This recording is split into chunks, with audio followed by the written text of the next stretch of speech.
Now Tata will make iPhone. Yes friends, the Indian company on which every Indian blindly trusts, Tata, will now make iPhones in India as well. Just a few days back, Tata Group has acquired the iPhone contract manufacturer Wistron's mobile manufacturing plant at Narsapura, which is in Bengaluru. This deal has been done for about 5,000 crore rupees. And now the news is coming out that the manufacturing of iPhone has been started by Tata in that plant. And it is a matter of great happiness for every Indian that Tata, which makes everything from salt to software, from tea to trucks, and makes our country prosperous and self-reliant. But this news is a bit bitter news for countries like China.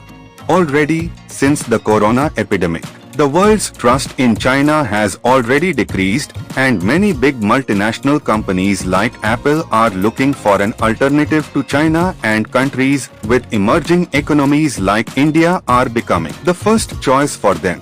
Let me tell you that, meanwhile, Tata Electronics has been making parts of iPhones at its Hosur plant. After Tata takes over the Bengaluru plant, Wistron will be completely out of the Indian market, as it was its only manufacturing plant producing Apple products in India.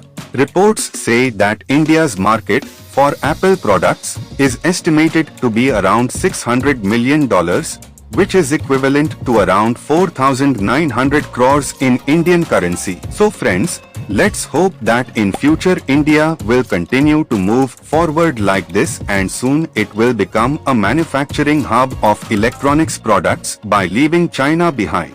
So friends, that's it for today. See you in the upcoming progressive video of Bharat. Jai Hind.